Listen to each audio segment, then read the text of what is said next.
Kejaksaan Agung menetapkan 16 orang sebagai tersangka dalam kasus korupsi di perusahaan plat merah PT Timah. Dari 16 orang tersangka, beberapa diantaranya adalah Harvey Muiz, suami dari artis Sandra Dewi, kemudian ada Helena Lim, pengusaha yang dikenal sebagai Crazy Rich Pig, dan mantan dirut PT Timah, Mohtar Riza Pahlevi Tabrani. Berdasar hasil pemeriksaan dan penyelidikan Kejaksaan Agung, akibat kasus ini negara dirugikan hingga 271 triliun rupiah. Kejagung menyebut peran suami Sandra Dewi ini sangat sentral, yakni dengan mengumpulkan petambang ilegal dan melakukan modus menyewa peleburan timah atau smelter yang selanjutnya kumpulkan keuntungan dari perusahaan smelter itu sebagai dana CSR. Akankah jumlah tersangka bertambah hingga seperti apa kasus yang berjalan sejak tahun 2015 hingga 2022 ini dan merugikan negara sebesar 271 triliun rupiah ini? Kita akan bahas setelah informasi berikut ini. Suami selebritas Sandra Dewi, Harvey Muiz, tersangkut kasus dugaan korupsi tata kelola komoditas timah di wilayah izin usaha pertambangan PT Timah Terbuka tahun 2015-2022. Tak tanggung-tanggung, nilai kerugian negara atas aksinya mencapai 271 triliun rupiah. Harvey kini telah ditetapkan tersangka oleh Kejaksaan Agung. 1 dari 6 orang saksi tersebut setelah dilakukan pemeriksaan secara intensif, tim penyidik memandang telah cukup alat bukti sehingga yang bersangkutan kita tingkatkan statusnya sebagai tersangka, yaitu saudara HM selaku perpanjangan tangan dari PT RBT. Kejagung bilang Harvey Muiz berperan mengakomodasi pertambangan liar PT Timah Terbuka. Dalam hal ini, Direktur Utama PT Timah dan Direktur Keuangan PT Timah terlebih dahulu ditetapkan sebagai tersangka. Sebagai pengusaha, Harvey memiliki sejumlah kekayaan, beberapa diantaranya rumah mewah, kendaraan mewah, hingga jet pribadi yang harganya diperkirakan 2 juta dolar Amerika Serikat atau setara dengan 31 miliar rupiah. Nama lain yang ikut terseret kasus ini adalah Crazy Rich PIK Helena Lim. Helena Lim terlebih dulu ditetapkan jadi tersangka oleh Kejaksaan Agung dalam kasus yang sama. Namun peran Helena Lim berbeda dengan suami Sandra Dewi. Selain sebagai pengusaha, Helena Lim juga dikenal sebagai model, penyanyi, maupun konten kreator. Wanita kelahiran November 1976 ini dikenal sebagai Crazy Rich lantaran memiliki rumah super mewah di kawasan PIK, Jakarta Utara. Sebelum melakukan penahanan, Kejaksaan Agung telah menyita sejumlah barang bukti dari kediaman Helena Lim. Salah satunya adalah uang 10 miliar rupiah dan 2 juta dolar Singapura atau setara 23,4 miliar rupiah. Dengan PT Timah dan sama-sama juga memungut uang dari hasil eksplorasi timah di Bangka Belitung, kemudian sama-sama sebenarnya untuk kepentingan cacar, tapi faktanya sama-sama digunakan untuk kepentingan pribadi dan untuk ALN digunakan untuk usaha usaha manajer atau penukaran uang. Tak hanya kerugian materi, Kejaksaan Agung menyebutkan dalam kasus ini nilai kerusakan lingkungan yaitu kerugian ekologis sebesar 183,7 triliun rupiah. Kerugian ekonomi lingkungan sebesar 74,4 triliun rupiah, dan kerugian biaya pemulihan lingkungan yang mencapai 12,1 triliun rupiah. Dalam kasus dugaan korupsi tata kelola komoditas timah ini, 16 orang ditetapkan sebagai tersangka. Untuk kepentingan penyidikan, suami selebritas Sandra Dewi, Harvey Muiz, Crazy Rich PIK Helena Lim, maupun 14 tersangka lainnya harus menjalani penahanan 20 hari di Rutan Salemba, Cabang Kejaksaan Negeri Jakarta Selatan. Tim Liputan, Kompas TV. Kejaksaan Agung menetapkan 16 orang sebagai tersangka dalam kasus korupsi di perusahaan plat merah PT Timah. Akankah jumlah tersangka bertambah? Hingga seperti apa cerita kasus yang berjalan sejak tahun 2015 hingga 2022 dan merugikan negara 271 triliun rupiah ini baru terungkap. Kita bahas bersama narasumber yang sudah bergabung di Sapa Indonesia Malam. Ada Kapus Penkum Kejaksaan Agung Ketut Sumedana dan Koordinator Jaringan Advokasi Tambang Melki Nahar. Selamat malam. Mas Melki, Selamat Pak malam. Ketut. Malam. Selamat malam Mbak, Mas. Gimana Baik. kabar? Terima kasih Baik. sudah bergabung Mas Melki dan juga Pak Ketut. Pak Ketut, ini kan sudah 16 tersangka dalam kasus korupsi di pertambangan timah ini.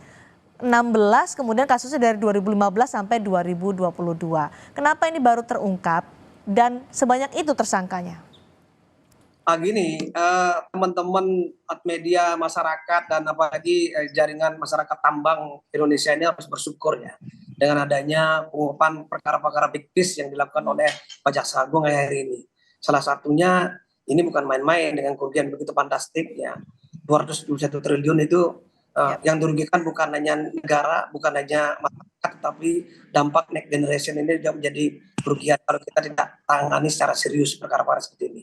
Ini kenapa baru terungkap? Bukan karena baru terungkapnya, tetapi keberanian pimpinan seorang Esti Burhanuddin, Jaksa Agung Republik Indonesia, berani mengungkap kasus-kasus kakap, big fish, yang notabene berdampak luas kepada tidak hanya tambang timah, tapi juga emas, tapi juga batu bara, tapi juga nikel, dan kasus-kasus lainnya seperti Jiwasraya, Asabri, dan Garuda, kita sudah sidangkan semuanya dan semuanya terbukti bersalah seperti itu, Pak.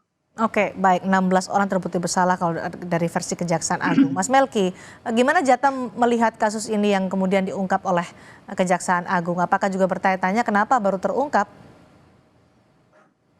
Ya, jadi pertama tentu saja kami mengapresiasi begitu ya langkah teman-teman di Kejaksaan Agung yang tampaknya memang sangat serius dalam membongkar praktik korupsi pertambangan timah di Bangka Belitung begitu ya.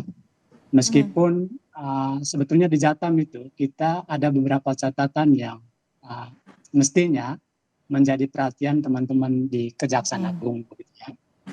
Satu misalnya terkait dengan aduan kurang lebih sekitar 27 perusahaan pemilik smelter 2019 lalu begitu ya, di mana aparat kepolisian melakukan penertiban karena dianggap melakukan operasi secara ilegal begitu ya.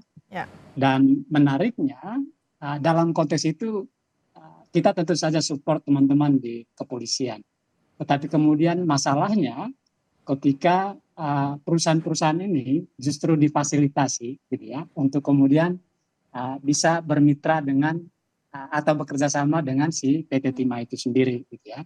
Kan PT Timah waktu itu kan kurang lebih membuat 5 perusahaan sebagai mitra kan untuk bekerja sama dengan perusahaan-perusahaan ini. Baik. Artinya proses penegakan hukumnya ada kecenderungan bias kepentingan di sini gitu ya.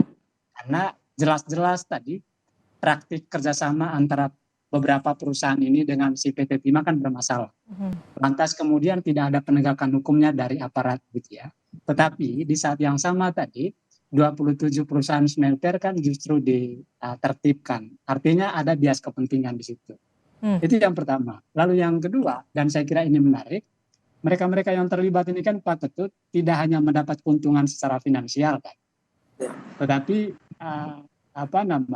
yang patut untuk dicatat adalah mereka-mereka ini justru memberikan perlindungan bagi aktor yang seharusnya mestinya diproses hukum gitu. Kan itu problemnya hari ini. Oke, baik.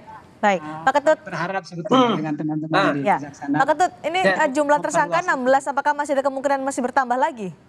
Sangat memungkinkan. Sangat mungkin.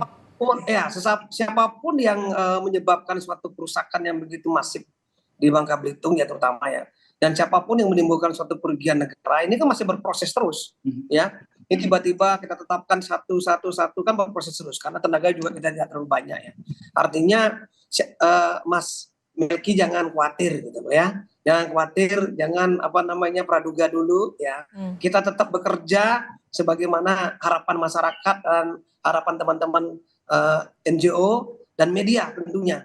Ini terus akan berkembang terus dan tidak mungkin orang yang paling bertanggung jawab tidak akan terjerat di kasus ini. Karena kerugian yang begitu besar, dampak yang begitu luas, dan Pak Jaksa Agung mengingatkan jangan sampai upaya-upaya penindakan saja yang ditonjolkan, tapi juga upaya-upaya tata kelola ke depannya yang dikembangkan, terus upaya-upaya pencegahan dan termasuk juga rehabilitasi lingkungan. Ini yang paling terpenting sehingga kita dalam menghitung kerugian negara tidak saja kerugian negara ansih, tetapi juga dampak terhadap tindakan korupsi ini. Seperti itu, Mas. Kan ada 2 orang yang kemudian menjadi perhatian publik ditetapkan sebagai tersangka. Yang pertama adalah Harvey Muiz, kemudian ada Helena Lim. Apakah nanti dalam kemungkinan bertambahnya tersangka ini akankah juga melibatkan pesohor, Pak Ketut?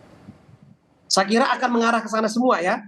Bukan saya menakuti, akan mengarah ke sana semua ya. Bahkan kami berpikir tidak saja orang per orang yang akan menjadikan tersangka, tetapi ke depan juga korporasi juga penting untuk dijadikan tersangka dalam rangka tadi aset recovery. Kalau kita hanya orang per orang mungkin tidak bisa kembali dan tidak bisa itu kerugian yang begitu besar gitu loh. Jadi jangan khawatir, ini masih berjalan terus. Pak Ketut tadi menyebutkan ada kemungkinan juga pesohor juga akan menjadi tersangka setelah 16 orang menjadi tersangka. Pesohor-pesohor ini perannya apa dan modusnya bagaimana sampai mereka bisa dijerat? Untuk sementara kita harus mendudukkan perkara ini secara konstruksi yuridis ya. Orang-orang yang memang berada di dalam lingkaran itu. Tapi ke depan mungkin kita kalau menjerat orang-orang yang lain seperti tindak pidana TPPU, pasal 3, 4, dan 5 seperti itu ya. Tidak menutup kemungkinan orang yang menikmati tanpa harus melakukan satu tindak pidana secara langsung terhadap perusahaan lingkungan ini bisa terjerat. Misalnya menerima gratifikasi begitu? Ya bisa termasuk semuanya. Tadi bukannya gratifikasi, kena suap, mendapatkan dampaknya, menikmati hasilnya, itu juga termasuk orang-orang yang kategori ke depan juga patut dipertimbangkan untuk dijadikan tersangka. Baik, Mas Melki, Jatah bisa memperkirakan siapa-siapa saja nanti yang kemungkinan bisa terjerat dalam kasus ini, tetap jadi tersangka? Iya, setuju sekali dengan Pak Ketut tadi. Ada satu yang menarik Mbak sebetulnya yang disampaikan Pak Ketut. Soal bagaimana mendorong kejahatan korporasinya itu yang justru dikejar begitu ya.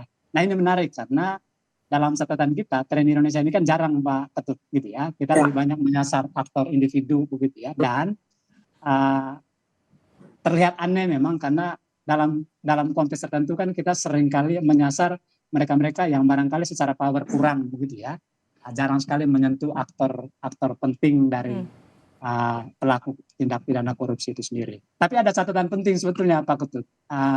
Dan mudah-mudahan ini juga sudah dipelajari oleh teman-teman di Kejaksaan Agung. Ketika dalam konteks yang sama soal kerugian lingkungan yang fantastis nilainya tadi, kita mesti belajar dari kasus Nur Alam ya. Ketika nilai kerugian itu kan itu tidak diakomodir justru oleh hakim begitu ya. Karena itu tidak dianggap sebagai bagian dari apa yang seharusnya ditanggung. Saya ngerti. Jadi saya kira mesti lebih hati-hati di situ gitu ya. Tidak mudah ya untuk bisa mengungkap keterlibatan korporasi dalam kasus ini. Persis. Karena sudah ada 2 kasus sebelumnya kan, termasuk PT Duta Palma Group milik Surya Darmadi itu kan. Apalagi Pak Ketut, dan ini menarik saya kira. Teman-teman Kejagung ini kan sedang berhadapan dengan satu korporasi yang saya kira ini pengaruhnya luar biasa. Mereka-mereka yang bermain pun juga punya pengaruh politik yang luar biasa kan.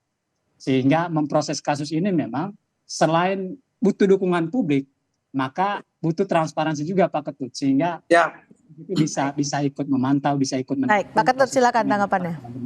Tanggapannya begini, bahwa masyarakat, publik, dan teman-teman NGO harus mendukung kami sepenuhnya. Dan jangan khawatir, kita sudah terbiasa menangani kasus-kasus korporasi seperti Jiwasraya dan Akabrik. Itu tersangkanya pernah kita jerat sampai korporasinya dan negara mendapatkan keuntungan, bukan keuntungan dalam tanda kutip ya, dari korporasi yang kita ajukan mereka dikenakan denda 100 miliar semuanya, satu korporasi. Dan kita ajukan 21 korporasi semua terbukti.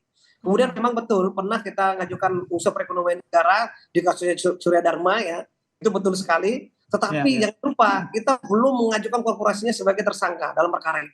Sehingga belum juga kita mengajukan TPPU-nya. Ini masih panjang. Jadi jaksa sangat banyak berarti Pak, ini akan ditelusuri juga soal pencucian uangnya. Jadi Mbak, Mas Meli, kita punya strategi banyak untuk menjerat seseorang. Jadi jangan usah khawatir. Kalau ini lepas kita tambahkan 1, kalau ini lepas kita tambahan lagi yang lain. Jadi kita punya strategi. Maka dari itu saya minta kepada publik, kepada media dan teman-teman NGO dukung kita, ya support kita, ya tunggu semua agar kita bisa menuntaskan dengan baik. Baik, Pak Ketut, dalam kasus ini apakah akan dilakukan Asset Recovery Act atau menyita aset para tersangka? Itu sudah pasti. ketika seseorang ditetapkan sebagai tersangka, teman-teman penyidik ini sudah melakukan aset tracing, artinya sudah melakukan pendataan, mengkualifikasi mana-mana asetnya berada dalam rangka tadi recovery aset. Tentu kita ke depannya kan juga akan melakukan satu upaya-upaya penggeledahan dan penyitaan dalam rangka tadi recovery aset. Itu udah pasti kita lakukan. Sudah pasti, dan 16 orang tersangka ini juga sudah pasti akan disita asetnya ya?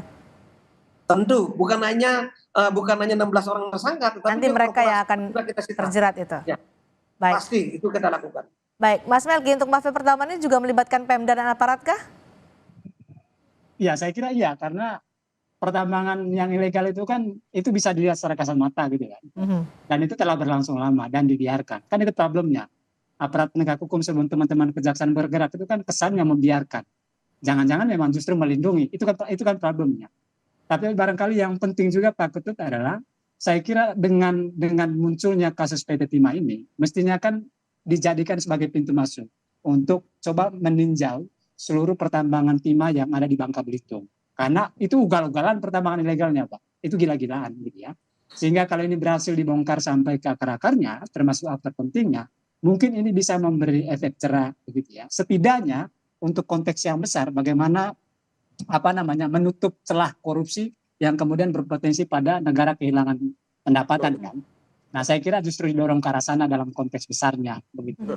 Tapi ini masih panjang ya upayanya, Mas Melki ya. Silakan Pak. Mas Melki, Mbak, saya berkali-kali saya bilang bahwa perkara ini kalau kita sudah melakukan suatu penataan satelit ya, sudah melakukan pemeriksaan satelit terhadap tambang timah yang ada di Bangka Belitung. Ya. Kalau kita lihat dari visualnya itu hampir 2 kali lipat luas Jakarta yang mengalami kerusakan lingkungan. Itu sudah kita lakukan penataan satelit sehingga dari beberapa kali menyatakan potensi kerugiannya 271 triliun. Ini sangat gede banget. Sehingga apa yang disampaikan oleh Melki ini menjadi masukan kita semua. Memang tidak bisa berdiri sendiri, kita menyalahkan PT Timah saja, tetapi juga ada orang-orang tertentu yang harus bertanggung jawab di perkara ini. Maka saya bilang ini perkara masih sedang berjalan. Semua kemungkinan masih bisa terjadi. Semua kemungkinan masih bisa terjadi, masih ada pertambahan jumlah tersangka, bahkan pesohor, dan juga akan ditelusuri juga tindak pidana pencucian uangnya. Terima kasih Kapus Penkum Kejaksaan Agung Pak Ketut Sumedana dan Koordinator Jaringan Advokasi Tambang atau Jatam Mas Melki Nahar sudah bergabung di Sapa Indonesia malam hari ini. Selamat malam.